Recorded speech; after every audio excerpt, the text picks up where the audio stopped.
ക്രിസ്തുവിൽ പ്രിയരെ, വചനയാത്രയിലേക്ക് സ്വാഗതം. ഇന്നത്തെ വിചിന്തന വിഷയം വിശുദ്ധ ലൂക്കായുടെ സുവിശേഷം 9-ാം അധ്യായം 43 മുതൽ 45 വരെയുള്ള യേശുവിൻ്റെ രണ്ടാം പീഡാസഹന പ്രവചനമാണ്. തൻ്റെ പീഡാസഹനങ്ങളെക്കുറിച്ച് യേശു ശിഷ്യന്മാരോടാണ് സൂചിപ്പിക്കുന്നത്. സാധാരണ ജനങ്ങൾ യേശുവിൻ്റെ പ്രവൃത്തികൾ കണ്ട് വിസ്മയിച്ചിരുന്ന അവസരത്തിലാണ് യേശു തൻ്റെ പീഡാസഹന പ്രവചനങ്ങൾ നടത്തുന്നത്. യേശുവിൽ ദൈവശക്തി പ്രവർത്തിക്കുന്നത് കൊണ്ട് എല്ലാവരും അത്ഭുതപ്പെടുമ്പോൾ യേശു തൻ്റെ പീഡാനുഭവം രണ്ടാമത് ശിഷ്യന്മാരോട് പ്രവചിക്കുന്നു. ഇത് പറയുന്നത് ഈ വചനങ്ങൾ നിങ്ങളിൽ ആഴത്തിൽ പതിയട്ടെ എന്ന മുഖവുരയോടെയാണ്. അതിന് പ്രത്യേക ഉദ്ദേശമുണ്ട്. കാരണം പിശാചി ബാധിതനായ ബാലന് സൗഖ്യം നൽകിയപ്പോൾ യേശുവിൻ്റെ ദൈവിക ശക്തി പ്രവർത്തിക്കുന്നത് കണ്ട് എല്ലാവരും വിസ്മയിച്ചു. അതുകൊണ്ട് യേശുവിനെ ശിഷ്യർ തെറ്റിദ്ധരിക്കരുത്. അതിന് മറ്റൊരു വശം കൂടിയുണ്ട്. ദൈവപുത്രനും കർത്തൃദാസനുമായ യേശുക്രിസ്തു ശക്തിഹീനനും തിരസ്കൃതനുമായ മനുഷ്യപുത്രനായി കാണപ്പെടാൻ പോകുന്നു എന്നും ശിഷ്യന്മാർ മനസ്സിലാക്കിയിരിക്കണം.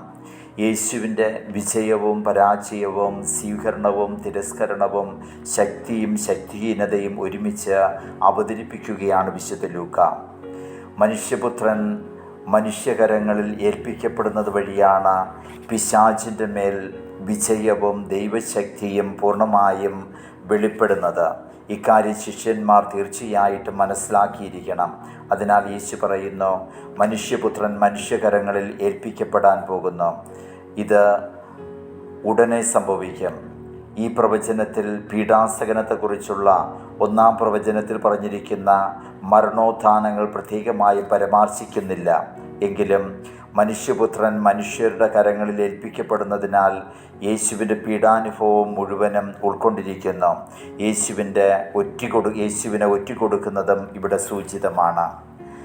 ആദിമസഭാ സമൂഹത്തിൽ യഥാർത്ഥ അവസ്ഥയാണ് സുവിശേഷകൻ ഇവിടെ വരച്ചു കാട്ടുന്നത്. യേശുവിൻ്റെ പീഡാസഹനം സ്വയം ശൂന്യവൽക്കരണത്തിൻ്റെയും അർത്ഥവും ശിഷ്യഗണത്തിനും വിശ്വാസികളുടെയും ഇടയിൽ ഒരു ചോദ്യചിഹ്നമായിരുന്നു. ഏവരെയും വിസ്മയിക്കുന്ന അത്ഭുത പ്രവൃത്തികളാൽ ജനസഞ്ചയത്തെ ആകർഷിക്കുന്ന ക്രിസ്തു എന്തുകൊണ്ടാണ് സഹനത്തിൻ്റെയും സ്വയം ശൂന്യവൽക്കരണത്തിൻ്റെയും വഴിയെ നടക്കുന്നത്? ഇപ്രകാരം സഹിക്കുന്നതിൻ്റെ അർത്ഥവും ലക്ഷ്യവും അവരെ അലട്ടി. അവരിന് വേണ്ടിയുള്ള സഹനത്തിൻ്റെ രഹസ്യം മനസ്സിലാക്കാൻ വളരെ വിഷമമാണ്. കാരണം അത് ഈ ലോകത്തിൻ്റെ ചിന്താഗതികളിൽ നിന്നും സുഖലോലുപതയുടെ ചിന്തകളിൽ നിന്നും വ്യത്യസ്തമായൊരവസ്ഥയാണ്.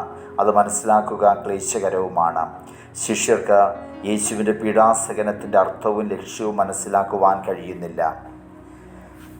വചനത്തിൽ പറഞ്ഞിരിക്കുന്നു, അവർക്ക് ഈ വചനം മനസ്സിലാക്കാൻ സാധിക്കാത്ത വിധം അത്രയ്ക്ക് നിഗൂഢമായിരുന്നു. യേശു പറഞ്ഞതിൻ്റെ ഉള്ളടക്കം അവർക്ക് മനസ്സിലായില്ല. കാരണം കുറച്ചു മുമ്പ് യേശുവിനെ ദൈവത്തിൻ്റെ ക്രിസ്തു എന്നും ജീവിക്കുന്ന ദൈവത്തിൻ്റെ പുത്രനായ ക്രിസ്തു എന്നും സാക്ഷ്യപ്പെടുത്തിയതാണ്. ആ യേശുവിനെ ശക്തിഹീനനും തിരസ്കൃതനുമായി ചിന്തിക്കാനോ അംഗീകരിക്കാനോ കഴിയുന്നില്ല.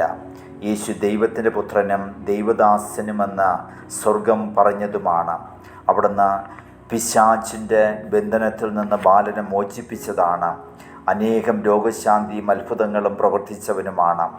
ഇസ്രയേലിനെ മോചിപ്പിക്കാനുള്ള രക്ഷ സാധ്യതമാകുന്നത് തൻ്റെ പീഡാസഹന കുരിശു മരണത്തിലൂടെയാണ്. സഭാപിതാവായ അലക്സാണ്ട്രിയയിലെ വിശുദ്ധ സിറിൽ പറഞ്ഞിരിക്കുന്നത് ഇപ്രകാരമാണ്: ലോകം മുഴുവനും പ്രഘോഷിക്കേണ്ടവൻ യേശുവിൻ്റെ രഹസ്യങ്ങൾ കൃത്യമായി അറിഞ്ഞിരിക്കേണ്ടതിനാൽ അവിടുന്ന് വ്യക്തമായി അത് മുൻകൂട്ടി അറിയിച്ചു. ഈ വചനങ്ങൾ നിങ്ങളിൽ ആഴത്തിൽ പതിയട്ടെ. മനുഷ്യപുത്രൻ മനുഷ്യരുടെ കരങ്ങളിൽ ഏൽപ്പിക്കപ്പെടാൻ പോകുന്നു.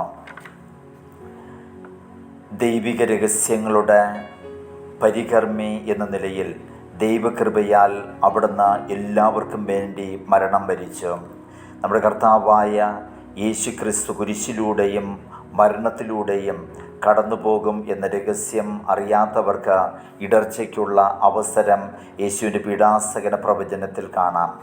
യേശുവിൻ്റെ പീഡാസഹനത്തെക്കുറിച്ചുള്ള 2-ാം പ്രവചനം ഗ്രഹിച്ച് ദൈവിക രക്ഷാകര പദ്ധതി ഗ്രഹിച്ച് തൻ്റെ സഹനങ്ങളിലൂടെ കുരിശുമരണത്തിലൂടെയും ലോകത്തിന് രക്ഷ നേടിത്തന്ന രക്ഷകനായ ക്രിസ്തുവിലുള്ള വിശ്വാസത്തിൽ ആഴപ്പെടാം.